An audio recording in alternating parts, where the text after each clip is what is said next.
Oh, and now we are live. So, Chris, thank you for joining me this afternoon. And for everybody at home, thanks for joining for this afternoon's Screenside Chat with CWD. You're stuck with me again as your host. My name is Carrie Sparling. I'm CWD's editorial director, and I've had diabetes for 16,000 years. I'm joined today by Chris. I'm going to make him sit awkwardly while I read his bio. So Chris Ruden is from The Rock's TV show, The Titan Games. He's an international keynote speaker. He's a disabled pro athlete and an adaptive model who uses his disability and type 1 diabetes as a way to inspire people to turn adversity into advantage. Chris speaks on overcoming adversity, diversity, and inclusion, especially in the disability and diabetes space, helping people see their world without limits. Chris, welcome to the party this afternoon. Thank you so much, and it's so nice hearing you talk about all those nice things. It's so weird to read someone's bio when they're right there. I definitely didn't tell you to read that. That was amazing. No. I'm shocked. You didn't tell me to read it so much as I asked for your permission to read it because, very true. it's Thanks for having me, honestly. First of all, two quick things. I'm really glad that you were able to make the time on a really nice Sunday afternoon. Most people are out and about, but we've got you, we've got me, and we have a bunch of people in the chat already, which is awesome. And also, thank you for the donut light. I feel like that's a very nice thing to open up a diabetes chat. I'm so glad you noticed this. For one, I got that from like Russia, and it took like 6 months. And I spent way too much money. I'm so proud of that, so thank you for noticing that. It's very bright, so if I didn't notice it, there's something wrong with my eyes. But just to kind of, there are a lot of people who do know you. There are a lot of people who are meeting you for the first time through this chat. So just as a way of your own words, brief introduction, can you introduce yourself to the CWD community? Absolutely. So hi, my name is Chris. I was born with a physical disability. I was born with 2 fingers on my left hand and a shorter left arm. Surprisingly, I was not born with this, but I did get this a few years ago. I was born different, and my entire life I thought I was broken. I thought I was just a monster, to be honest. And it took me a very long time to understand that the way I look, the way I was born, and the things I have or don't have don't really define me. And diabetes at 19 was that key factor to start deciding better and thinking better, and that health issue turned into a wealth issue, so to speak, in the sense of now I get to spread positive or effective information to people in my community, like the diabetes community or the disabled community, and I get to speak to people like you and people in the chat, and I'm so thankful to be here and to be doing this and to take that thing that killed me mentally, and now I can talk about it openly, you know? And I'm glad we mentioned the people in the chat. So for those of you at home who are tuning in, if you have questions for Chris, please feel free to type them either in the freeform chat on the side, or you can add them to the Q&A on the bottom. But Chris, you mentioned, so I was diagnosed with type 1 when I was 7. So I don't really have a good concept of what life was like before diabetes became part of my life party. But being diagnosed at 19, I'm pretty sure you have some clear memories of what life was like before diabetes. So what was it like being diagnosed as a almost fully aware adult? Surprisingly, I think diabetes is so in your face all the time, every minute. It's almost weird to think about life before diabetes. It really is, because I'm trying to think. I'm like, as a kid, I start remembering things like eating a piece of cake, and I'm like, I didn't bolus for that. And I'm like, wait, I didn't have to bolus for that. So it's so weird. But I feel like I was on autopilot the majority of my life until I was diagnosed with diabetes. So it's kind of numb, to be honest, thinking about those years of 13 to, from like 13 to 19, I feel like I was struggling so much mentally with who I was that it wasn't until I got diagnosed with diabetes that I actually woke up. No kidding. Really weird thing, but I was so competitive to try and prove to people that I wasn't disabled, but I have a disability. But I was so adamant about like not being that kid, but I felt that I was. So diabetes really was that catalyst to at least start thinking slightly differently. I was like, okay, I can't be the disabled and diabetic kid. I don't want to just be this person that everyone feels bad for or pities. And yeah, I feel like I started actually living, being more present when I was diagnosed. All right, so that's kind of awesome. And so being diagnosed at 19, do you remember like the symptoms or the stuff that sort of led up to that diagnosis? And when you say that you were struggling beforehand, like what is that before and after kind of look like? Unfortunately, it's not a like Disney type before and after where I got diabetes and I was like, I love life. It was more of I was very unhappy with my body image and I just refused to even look at myself in the mirror because I was so uncomfortable with what I saw. And when I was diagnosed with diabetes, I was like, okay, I have to use needles. I hate needles. I don't want to use needles, but I have to use needles. I had to go through this process in my head every day. I'm like, I don't want to do this. Do you like needles now? Can't stand needles. Oh, so that at least remained consistent. I'm very consistent with that. But I think I remember when I was diagnosed, I was going to the bathroom like way too frequently. I was actually working in a hospital at the time. Okay. And I was nauseous. I was dizzy. I was like white. My lips were blue. I had lost weight. And one of the doctors was like, oh, are you feeling okay? You know? And I was like, oh, I feel off. You know, he's like, I think you should go get checked out. I ended up going get checked out by a doctor and got admitted to the same hospital that I was working for. Oh, no way. I was the person putting bracelets on people and I put a bracelet on myself. Oh my gosh. Yeah. So that was pretty crazy. But I remember my mom came to the hospital and my girlfriend at the time came to the hospital and they both started crying when I got the diagnosis. Mm-hmm. And I didn't flinch because for me, I was like, I need to be strong for them. I was so like guarded. I was like, I have to be strong for them because they're upset. I don't have the right to be upset right now because I've always been so protective over the people close to me. If they feel bad or that I focus on them. Now that kind of deprived me of feeling vulnerable in the moment. And when I was alone, it really hit me. So do you know what diabetes was before? And when they told you that that's what you had, what was your context about diabetes at the time? Well, they first wanted to diagnose me as type 2 because they literally told me you are not overweight, so you can't be diabetic first. Okay. That was off to a rosy start. Very, very bad start. I never did the orange thing I hear people talk about that was my jam. I learned to give injections on a piece of fruit. I got a folder. To give injections on? Maybe. I'm not sure. It was literally a folder. It was like, here you go. Good luck. Explaining what diabetes was? Yeah. And how to do shots. It was just a sheet of paper. No kidding. It's kind of like, hey, I know you don't know how to fix cars, but here's a sticky note with everything you could ever want to know. Go fix that car. Oh, no. A little uncomfortable. Yeah. Yeah.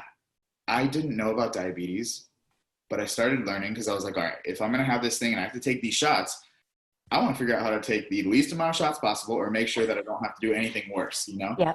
And as I started learning, I was like, okay, so you can control this to the best of your ability. It's not like a doom and gloom, like you're doomed.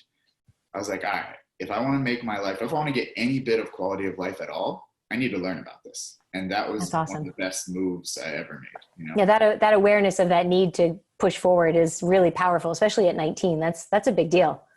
I feel like because of that condition, like I was fortunate enough, and I know this sounds really weird, I was fortunate enough to experience enough pain in my personal life with like my mentality that when that happened, that was the tipping point for me to do something about it. I mean, looking back, I wish I would have made decisions differently, you know, no regrets, but like if I could have given advice to my former self, I would have definitely said, hey, you know, don't talk to yourself that way. Don't treat yourself that way. You know, treat yourself more like your best friend instead of, you know, your worst enemy. But I was at the point where I didn't want something else. So I knew I needed to change something. I didn't know what that something was, but I figured it out. And it was my reactions and my responses and how I thought about what was going on, you know? So that kind of puts a timeline in front of me for your life that has diabetes as a diagnosis and a big print right there. So when you talk about the mental aspects of dealing with life before diabetes, dealing with your disability, dealing with your self-image and the things that you've already mentioned versus afterwards, like how do you look at dealing with feeling different then versus now? Feeling different before was a problem. Okay. I hid my hand in my pocket for 17 years.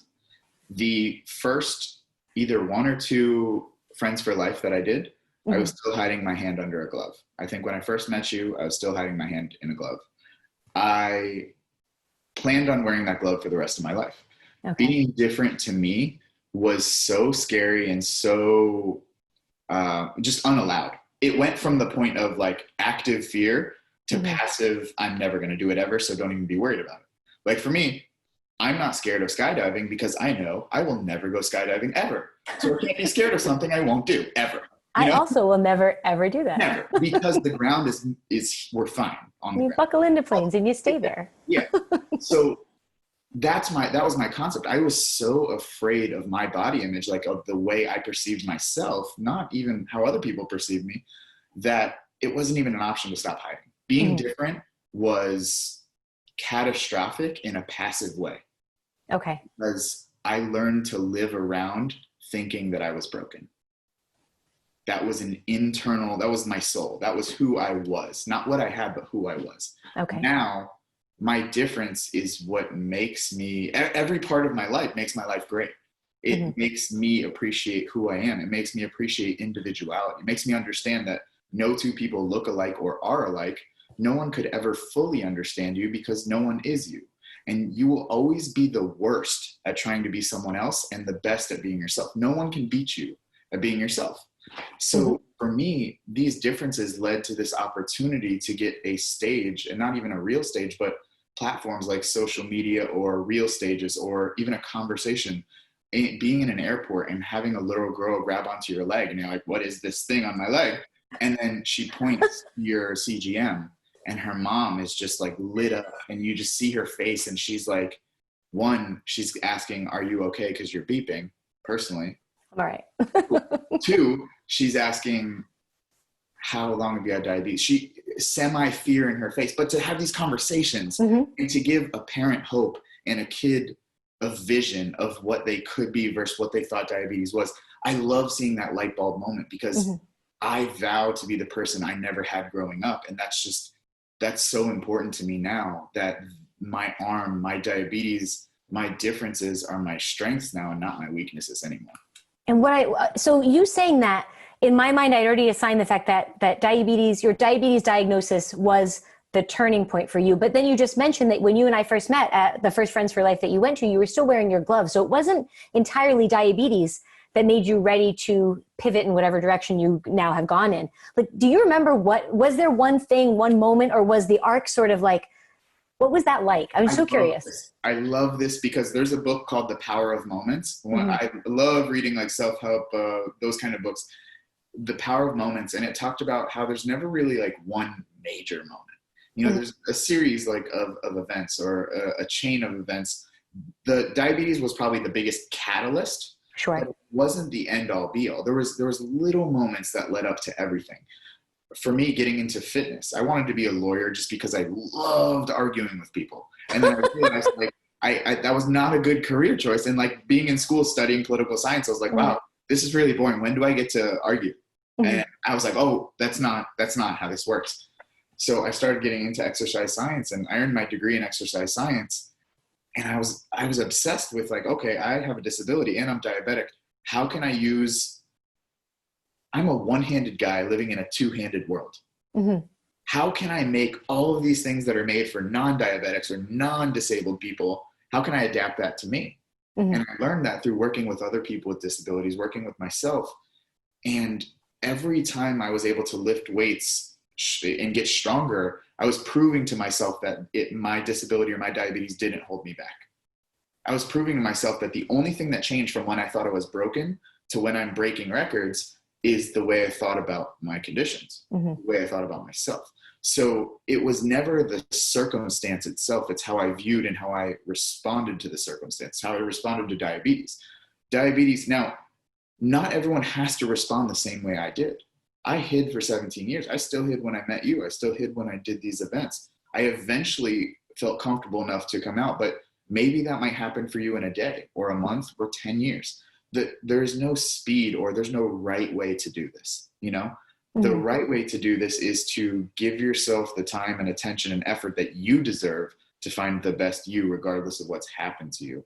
And it's taken me a long time to learn that. But through these moments of failing and understanding that everyone fails. Yeah. But just because you fail doesn't make you a failure. You know, failing is a verb. It's like stubbing your toe, and you're allowed to do that all the time. But to be a failure is a noun. It's an identity, and it's not okay to become diabetes. You can be a person with diabetes. You can have a condition, but the condition doesn't have to have you, and the difference is a choice.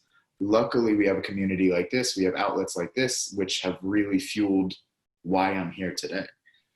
And so in going with the whole like diabetes community, do you feel that having access to people like you, be it through the disability community or the diabetes community or a combo effort from both, do you feel like that was a huge empowerment source for you in terms of being able to just be out there with all of the things that maybe made you feel insecure before? If I just got chills as you said that, if diabetes was the major catalyst to overcoming my self-conscious issues, the second major catalyst was finding the diabetes online community.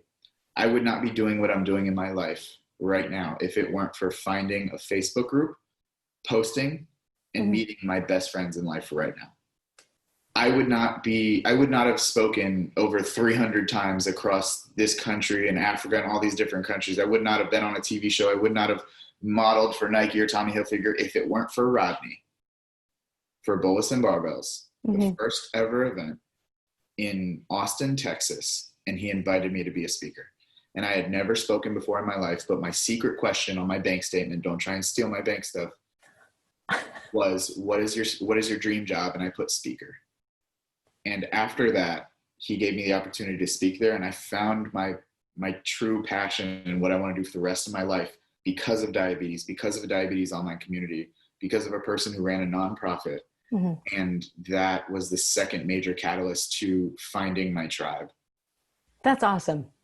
Now I'm dying to ask you what your mother's maiden name is and the last 4 digits of your social security number are, but I will not do that and Rodney, for people at home who don't know who Rodney is, so you're talking about Rodney Miller, and could you just give a quick, absolutely. So Rodney Miller, I haven't talked to him in a few months, but I love the dude. He's one of those dudes that I'll love for the rest of my life. We could not talk for years, and we'll reconnect anytime we see each other. He's a strong man. He ran or still runs a nonprofit called Bolus and Barbells, which is a weightlifting event geared towards inspiring the community around anaerobic activity. We have lots of aerobic activity like running and all that, but he brought a lifting community together, but more so he brought people who will be friends forever. And that community Friends for life, would you say? Friends for life. That's all correct. Correct. Yeah. I saw the cue card come up. Yeah. Jeff popped in. He's like, hey, the words. But yeah, because we've had Rodney at Friends for Life, and so he talks about that, as well. Together, and we've had a lot of fun at those events, and it's crazy to see what events like Friends for Life, CWD, or even his nonprofit, or even the diabetes online community, what that does for not feeling alone and having support, to be in a group of people that just get you, and unless you're a part of a community or unless you have a condition or a circumstance that you feel alone, when you find that community, it takes so much pressure off your shoulders, because it's tough to feel alone with a minute-by-minute condition that none of us asked for. It is. When we talk about deserving, none of us deserve this. And to be honest, it's not our fault. Unfortunately, it is our responsibility. And the diabetes online community gives us an outlet to learn how to manage best, Oh, no, I completely agree. The community is what makes the tough spots far less tough and makes the scary stuff a lot less scary when you're not the only one going through it. And having your peers, having your people, having friends in this space is really, really powerful, especially this is a long-term condition. So we're going to have this for quite some time, I would imagine. And it's nice to know that when push comes to shove, you can connect with dozens, if not hundreds of people who get what you're going through and can be there to support you. And so and this is not the cue card going up, but keeping with the discussion about Friends for Life, being in those groups of people. So when was your first Friends for Life conference, and what was that like for all the up here space? So I believe my first Friends for Life was 4 years ago, maybe 5 years ago. And that connection was actually through Ben Zio, registered dietitian. I work closely with him now. We have a project coming out together. We do all these people that I met in the original group in this online diabetes community have become business partners and best friends, and just the craziest network of supplies and support. And it's so cool. But the first Friends for Life, I was terrified because it was the first major diabetes event I did. No one knew me, and I was doing Sports Central. And Sports Central's the best. But I don't know if you know this. I don't know if anyone knows this. I have a degree in exercise science and health promotion. I was the only person with a degree in exercise science and health promotion that didn't really know about sports and doesn't really follow sports. So doing Sports Central, and I'm like, I am not central to sports. Where does this ball go? What's the rules? You know, for me, I was like, oh man, I'm terrified. One. And two, like, this is very different for me. So it was out of my comfort zone because I still wasn't fully comfortable with how I looked. Mm-hmm. Diabetes helped me get out there in the sense of I was proud of my diabetes, but still hiding that one major issue. So that was a deep end, and I'll never forget. Again, I get chills. Every Friends for Life, I can think of a moment where I'm just like, this is too much. I can't. This is too much. There was a girl, and I still connect with her family. Her name is Sarah. And I was walking, and I had my glove on. I didn't have the prosthetic on at the time. And she grabbed my glove, which I was petrified. Mm-hmm. Grabbed my glove, like holding my hand. And she's like, it's okay. And we just kept walking. How old was this girl? 6. Oh. And the amount of emotions that went through my head, from fear to like kind of sad to like, oh my God, no one's ever done this. Mm-hmm. This little girl picked up on my like internalized pain, and she just told me it was okay. Didn't harp on me, didn't say like, you know, I was just like, tell me about your feelings. Yeah, like I figured, why do you do that? You know, like kids are very intrusive. Yep. And that family I've connected to insanely. But there's been so many moments like that. When I go to Friends for Life now, like the last one I went to, I had to put all my stuff down before I walked down the last hall because I knew I would get pumped. And I got pumped.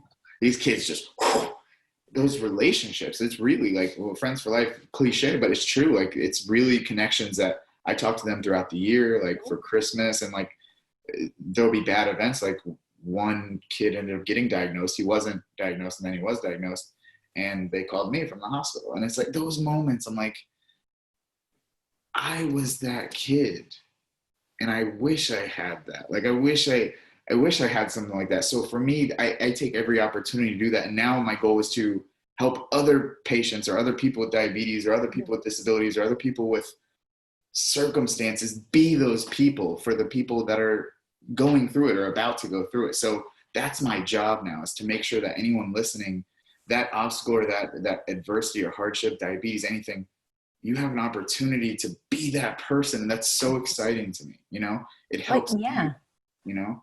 Oh, I think it's very cool if you are the kid that needed to make the phone call to now be the person who gets the phone call. That's pretty powerful. Full circle. And it's so like, that's so exciting to me to, you know, I'm going to backtrack a second. Sure. I don't want anyone to ever think that I wake up and I'm like, rah, rah, rah, go me. I am excited and positive and love everything all the time. That's not, we're humans. We're definitely humans. There are moments where we all will look in the mirror and we'll pick ourselves apart with something, whether it's physical, mental, something we want. We tend to do that, you know? We tend to magnify the problems, especially for ourselves. Now, when we treat ourselves like our best friend, it's different, because if your best friend came to you with the issue you're struggling with, you would give them the best advice in the world. You would not tell them, oh, what you need to do is don't check your sugar and just honestly, you know, you would never say that. But for yourself, we tend to do that. So having that perspective of like, okay, how would I give this advice to someone else if this wasn't me? That's the advice I start taking. And I have to actively bring myself back to that. So I'm definitely not perfect, but I work at it every single day because my why is bigger than me. It's to continue to make sure that I can give that impact or that value. And that if someone's watching me, that little girl or that little kid or that older adult who thinks there's no chance, that there is, to that one glimmer of hope and saying like, maybe I can do this. That's why I do this. That's awesome. And then, so you've mentioned struggles, and you just kind of itemized a couple of them. When it comes to diabetes or to your disability or the, you know, mashup of both, what are some of the things that you might struggle with? And then like, how do you move past that? What does a really crappy day feel like in your head? And then what are the ones that feel really powerful? And what is that like too? So we all know, like we know the diabetes struggles will ride the roller coaster. You know, you start going low, you eat maybe a full box of cereal, you know, and then delicious. absolutely delicious. And then you drink Gatorade and somehow fit a pickle in there. And somehow I know I'm not pregnant, but I'm like, am I? And because of my cravings, and then my stomach hurts, and then my sugars are high.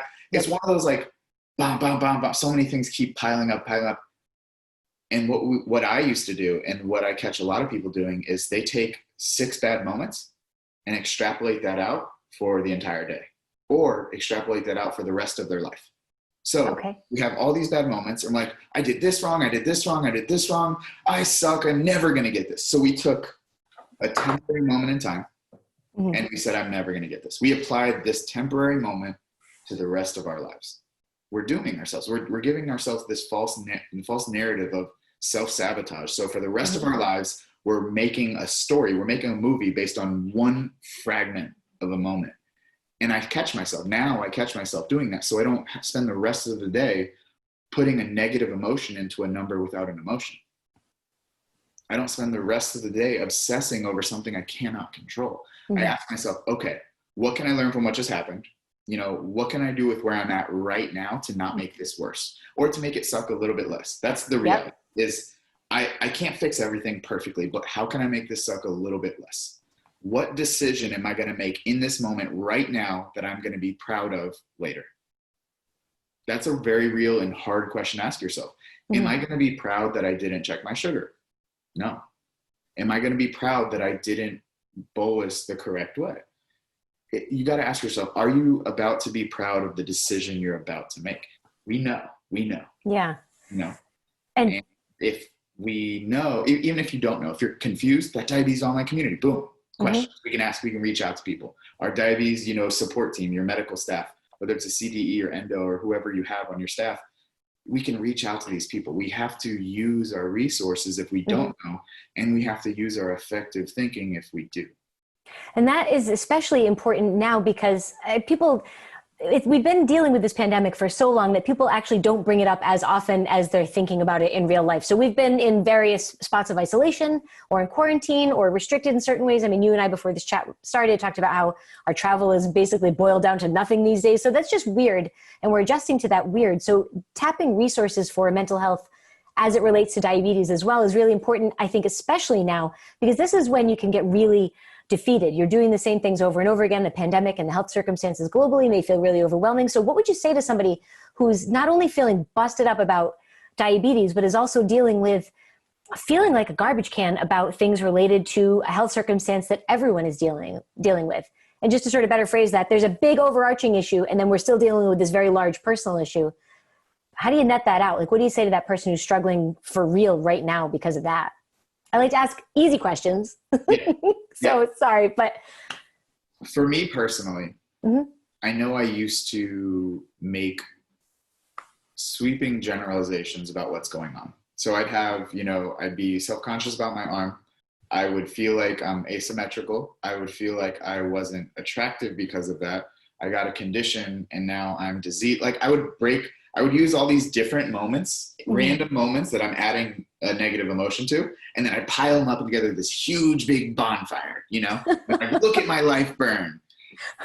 And then I was like, wait a minute, those are all separate moments. And there's what happens, the circumstance, like my hand. My hand is neither good nor bad, it just is. My diabetes is neither good nor bad, it just is. And then there's that story we tell ourselves about that emotionless state, So we combine everything and then we add negative emotion. So we gather the bonfire and then we light it on fire. I'm like, what happens if we didn't light that on fire?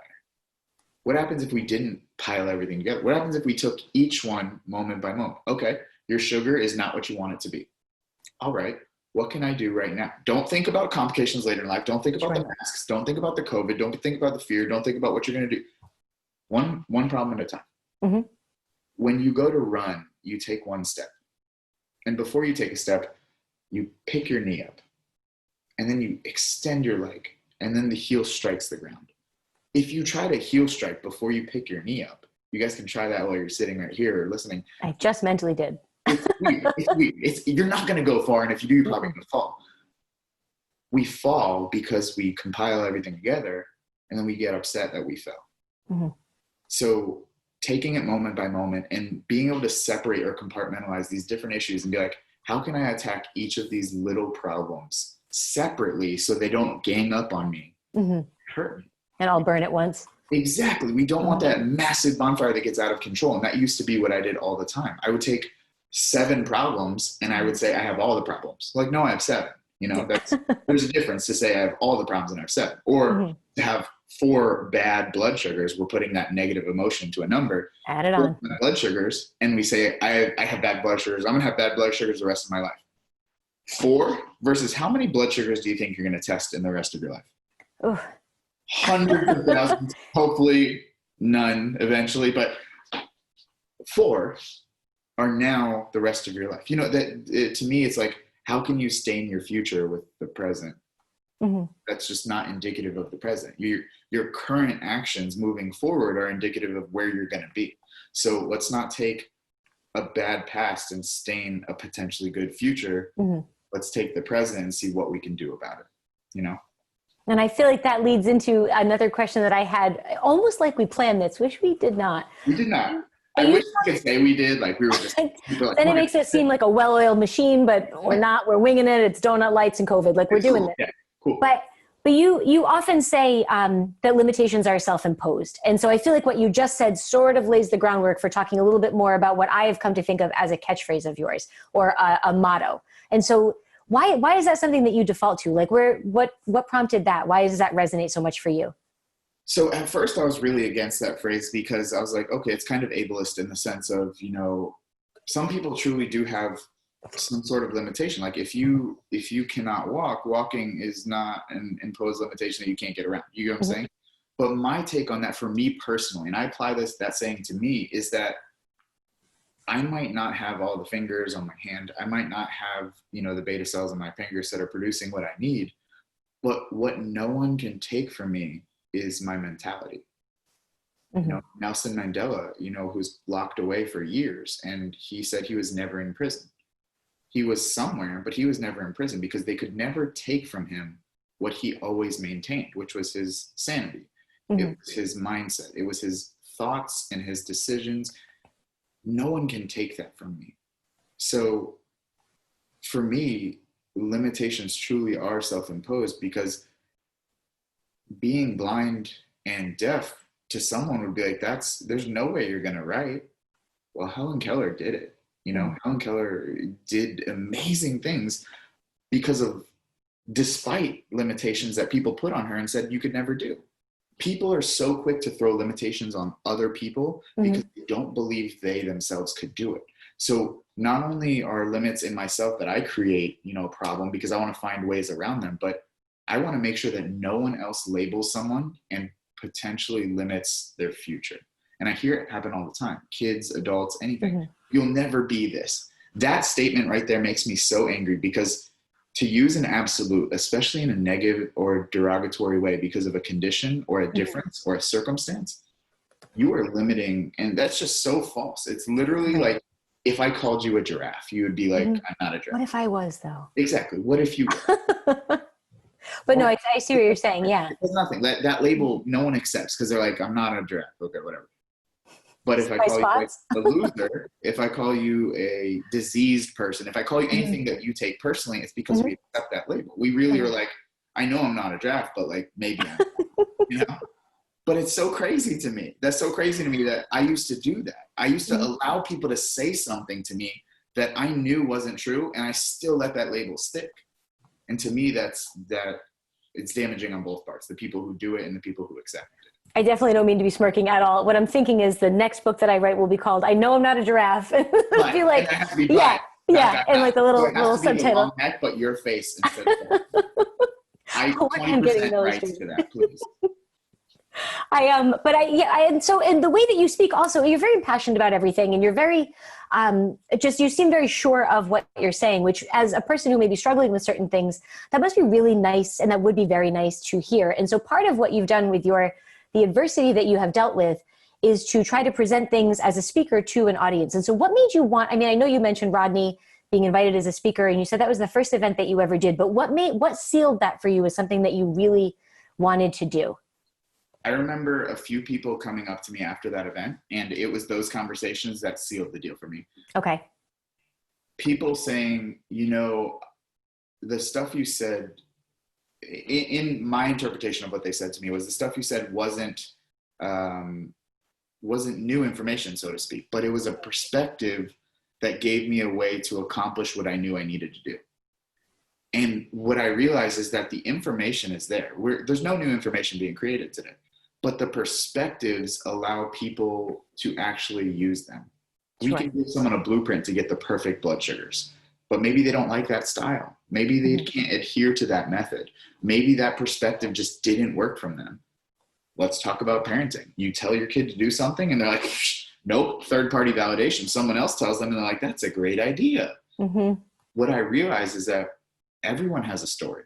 And to be honest, you have the exact same story as me. You might not have the arm, but you went through some crap, you got over some crap, and there's some more crap coming.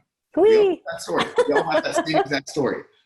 It's not the story, but like your perspective, your individuality, that difference that I hated so much is now the vessel for the message. I get to use my differences as a vessel to share the message of overcoming adversity and diversity and inclusion to corporations and to people, to patients and to all of these different kinds of people, because I decided to share my perspective. And in that sense, everyone, I feel like, is entitled to share their perspective. Live your perspective and share it, and you can influence that one person who changes their life. I'm down for that. I've always felt, I've been blogging, or I was blogging for a long time, and I felt like there could be a billion different storytellers, but every single story matters, and there's no such thing as a small story. And so I feel very strongly about that. And I know that the community, even just from when I was participating in it more actively, has been growing and growing and growing. And the community is starting, and has been for a long time, to really take the lead on taking care of itself and one another. And so you and I are both involved in a lot of online efforts, and we do I see you at a lot of the same events, and we have access to a broad community of people living with diabetes or taking care of someone with diabetes. And so from your vantage point, like, how can the community not just take care of themselves, not just you and I taking care of our own diabetes and our own needs and dealing with our own issues, but how can we as a group give back to one another? Like, what are some ways, in your opinion, that the diabetes community can kind of rise up and be united in a really positive way to make a difference as a group? What I really like, there's multiple aspects. There's the social aspect, then there's the economical aspect, and there's like the political aspect. So there's a few different buckets that we can get into. So I feel like deciding your strength and kind of covering all of them to the best of your ability, but really deciding where you're strongest. From a societal standpoint, we can have these Zoom meetings all the time with people who are in need. We can have the regular community initiatives. We don't have to just wait for events. We're fortunate to create our own events now. We can create our own event space. So whether you have 2 people in your Zoom chat or 400, it doesn't matter, because everyone deserves help. And anyone who needs help that day or that week or just wants the support, that's one thing we can do as a community. So we don't have to wait for the fundraisers or anything like that. We can raise funds, whether it's with a nonprofit or with ourselves. We can choose the nonprofits we want to support. We can create our own nonprofits. It depends on your level of what you want to do, but there are so many initiatives to join or start that we have the capacity to do both of those things from home. From a political standpoint, you can decide to get involved in whatever level of political law or supporting whatever aspect of law you want to, and you can raise awareness on social with that. So it's a cross-functional type effort across all these buckets that we can impact and make real change because we have voices.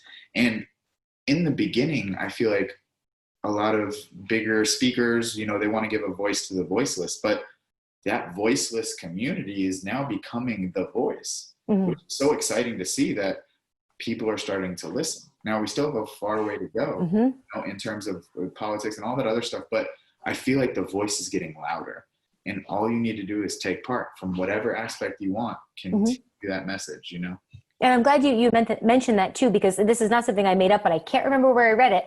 But I read that someone had said that it's not that people didn't have a voice. There's not a voiceless group. It's that people who were not listening. Yeah. And so I feel like the community has a great opportunity. There are so many different people telling their stories now that the community writ large should start listening better and tuning in and reaching out and being not just stuck in our own little silos of the people we already know, but getting to know people that we haven't yet met. Like there's some like serious power to that, and it benefits our group as a whole. You said something earlier about your blogging where you knew there were millions of stories, but you knew that your story mattered because it was different. It was your perspective. So many people are afraid to share their story or post that quote or post that image or do anything like start a business or whatever they're doing because they're afraid of it not being as good as someone else, or they're afraid of it's already been done so much. It's never been done by you. It's never been told by you. Your perspective, the world needs another perspective, because whether it helps one person or a million, that one person could be the person that helps the million, or you could be the person that helps the million. Like, to me, I feel like it's doing a disservice if I don't share my perspective and my message. I feel like it is selfish on my part to not share, for me personally. So that's what kind of drives me to continue to do this stuff. And I, your opinion completely resonates for me. And when you're saying, oh, it can help that one person, for me, the reason that I wrote online for such a long time was because the person that it helped was me, that I needed to get that stuff out there. So if nobody read it, if 10 people read it, it didn't matter, because that telling the story helped make it feel less heavy on my shoulders. So it was really like much of a strategy to it. But sorry, I wanted to make sure that that was definitely a question that I wanted to ask you. And then there was one other one that I definitely wanted to make sure we got in. So we only have like 20 minutes. And so so the children with diabetes community, it started with parents who were taking care of their children who had diabetes. So it was very niche in terms that it was dealing with adults who didn't have diabetes, taking care of small kids who did. But the community has grown up over the course of the last 25, 30 years, because the kids with diabetes have become adults. And so kind of the aim and the transitions of the organization had to grow and change with its constituency. And so if you were talking to a group full of people who were newly diagnosed, what would you say to those people to help them start on a path of acceptance, maybe is the right word, but you tell me if it's not. And then the other side of that question will be, and then what would you say to a group of people that you're coming across at Friends for Life that are like veterans of diabetes, but are just hitting that burnout hard? So take me from the new to the from acceptance established. Acceptance to burnout. So and all the in between. And the in between. I feel like fear is a lack of education, especially in the diabetes space. Say more about that. What I mean about that is we are afraid of what we don't know. The fear of the unknown, the fear of losing something, the fear of the future. That's what it can be down to. We're never really afraid of the past because it already happened. We're really afraid of what could happen. We're afraid of the what ifs. Reading Think Like a Pancreas, like by Gary Shiner, or a book like that. Love Gary Shiner, absolutely love him. He's a CDE and just incredible dude. Wrote the book Think Like a Pancreas. That book reduced so much fear for me. Okay. I was so afraid of the things that I heard. Unfortunately, with social media, we have the good and the bad. It's like a bell curve. What starts off amazing with society ends up pretty terrible with people spreading false rumors or spreading negative information. You know, we have access to more negative information in one day than our grandparents did in a lifetime. Yeah. So we have to sift through that. Removing the fear by educating yourself about the condition and understanding how complications occur and how blood sugar management is properly attained and all of these things, you arm yourself with the ability to accept a condition that's not as hard as the negative voice has made it seem. It's still difficult, right? But it's manageable. It is manageable. From a mental aspect, from a physical aspect, it can be manageable. There will be moments that are hard, moments that seem unmanageable, but the condition itself can be managed, okay? Not fun all the time, 100%. I agree that, trust me, I've had moments. I have many moments. You'll have many more. We all will. I am a moment myself. But that education really took a lot of weight off my shoulders, and it removed the fear of the potential future with understanding what I can do right now to avoid that potential future. So that acceptance, I think education is a key aspect in acceptance. Also then going to community. So you go from education to community, those two aspects, I think you'll get 80% of the way there. That other 20% is your individuality and understanding how you best deal with your condition. For me, it's exercise. People will see me and they're like, oh, you want to have muscles, you want to be strong. For me, it's proving to myself that I can every single day. It's therapy for me. It's the one time in my life that I can go into a gym and feel like calm. I feel I'm in the moment, present. I struggle with being present. And that's one of my active issues, and being super transparent. I work on that every single day. Okay. Not worrying about all the things I need to do or whatever, this, that. I work out because that's my grounding point. For some people it's yoga, for some people it's knitting, or maybe it's gardening, or maybe it's whatever. You know, it doesn't matter what it is, as long as you find what that last 20% is for you individually. Now, the pros, the veterans, the people who, I've done this for 50 years, I got this, or anyone like that. Or the people who are like, I've done this for 50 years and I don't know what to do next. Like there's a big bucket. I think awareness is huge in both aspects. Being self-aware, having the proper self-communication. We hear communication is key, but self-communication is more key. It's step one. Understanding 20 years experience could be 1 year of experience repeated 20 times. We need to make sure that diabetes has changed over the last 10 years, over the last 5 years, over the last 3 years. We've had massive changes from med tech to applications and how we use different medications and all this kind of stuff. We need to expose ourselves to the education still. We need to know what the new information is. And we have to ask ourselves, what are the habits that we've been doing that have been hurting us? What we do a lot of and what we don't do enough of are usually the majority source of our problems. For me, what I didn't do enough of was checking my sugar before I had a CGM. I knew that was my biggest issue. What I did too much of was putting off checking my sugar. The things that I wasn't doing or doing too much of always caused the majority of the problems. If you think about it, your future lies in your daily habits. I promise you. It won't magically get better. You can't practice tennis and eventually get signed to the NFL. Again, I don't know much about sports, but I do know those are two very different things. So I have never seen a football player with a tennis racket. I'm just going to throw that out there. And if I'm wrong, I apologize. But for the very experienced people, we tend to get defensive. I've had diabetes for 10, 11 years, you know? So people, our first go-to is like, oh no, I've had diabetes. I know what to do. But inside we're like, I wish this was easier. Yeah. I wish this was better. I feel like it should be better because I've done this for so long. And it's letting go of your guard and saying like, maybe there's something I could learn still. When we open ourselves to the possibility of always learning, we have a chance to always get better. But you can't change what you aren't willing to change. And if you aren't willing to change your habits, you can't hang out at the finish line without running the race, even if you feel like you've been in that race forever, you know? So being aware, being open, still being connected to the community and giving someone an ear, being willing to listen, being willing to read something, being willing to find some new information or find that new perspective, going to an event or hearing an event like this, listening. I think the biggest thing we can get from these active veterans who are just frustrated is listening and asking the community. There has been someone who's dealt with something similar to you. Right.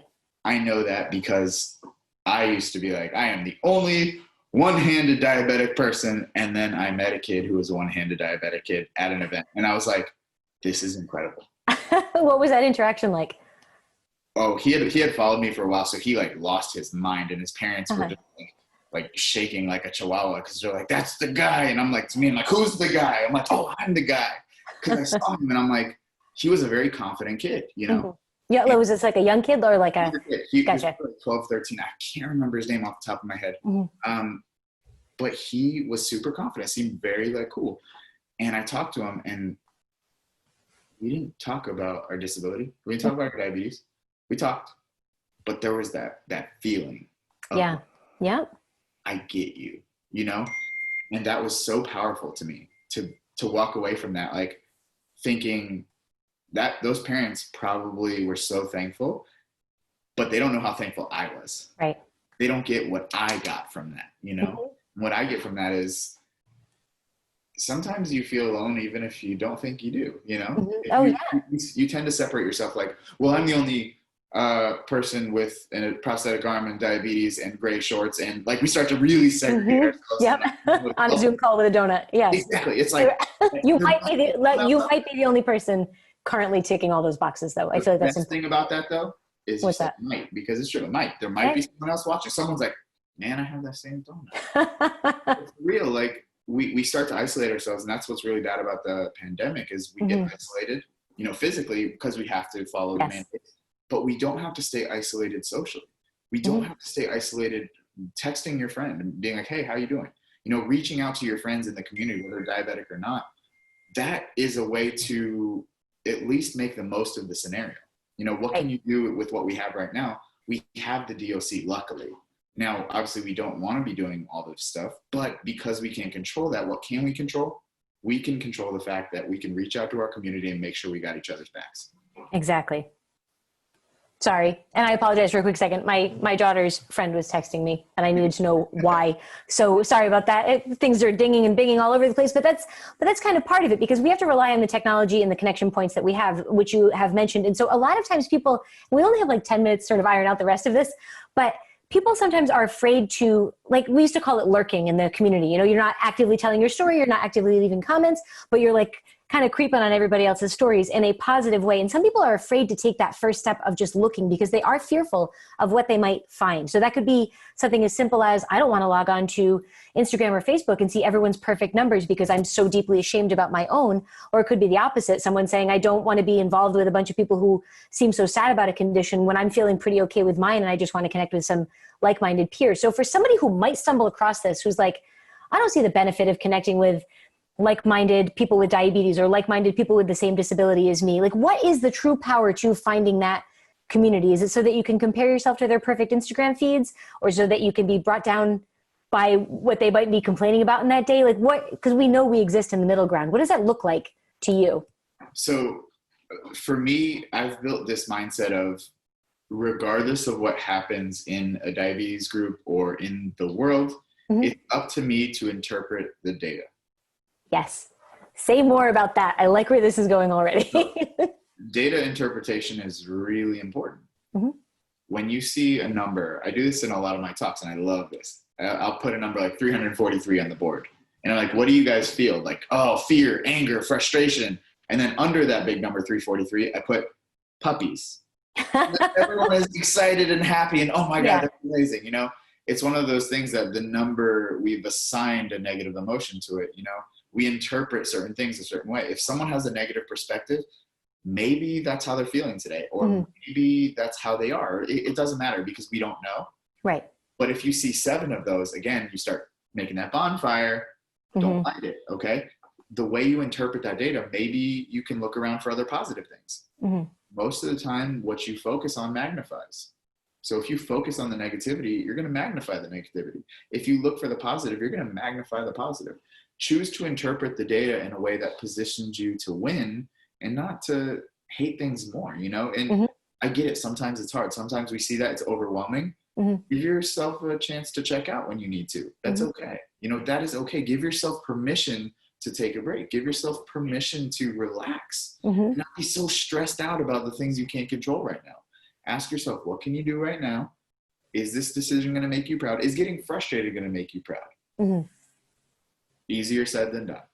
Of course. I agree, but better done than said. Because it's hard to go to work every day. It's hard to wake up at 7 a.m. and go to work every day. It's hard to do all these things, but we still do them because we tell ourselves we have to.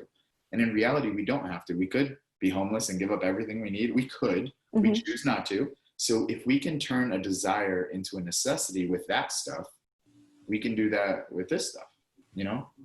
It's practice, like a sport, I guess, or anything like that requires you to get better. You have to do the sport, I'm guessing, with basketball. I like your ish about sports. I'm into that. Sure. Yeah. Well, what I'm saying is, like, if you want to get better at basketball, you have to bounce the football, I guess, a lot, you know, and you have to get better at that. So that's a thing that you have to practice. So if you practice negativity or interpreting the data in a negative way, you're going to get good at it. And so do you think if somebody's used to interpreting the data social media wise in a bad way?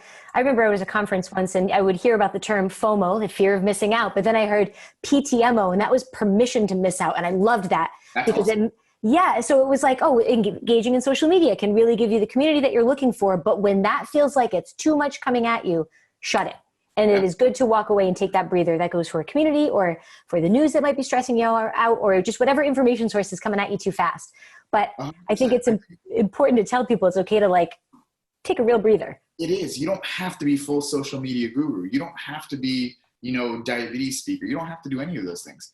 What you do have to do is make sure you take care of yourself and those closest around you. You know, whether your group is 2 people or a bunch of people, you know, service that group, which eventually helps you. If social media helps you at the moment, great. If it doesn't, cut it off. If anything is toxic to you, you're not in a cage except for the cage that you put yourself in. So if you feel like you have to be in this group, but it always brings you down, one of those is a lie, you know? Mm-hmm. And luckily, like, we can turn that off at any time. We can reach out to our people that are close to us personally, or reach out to me, reach out to someone in the group, because there's so many people who are willing to help or just willing to lend an ear.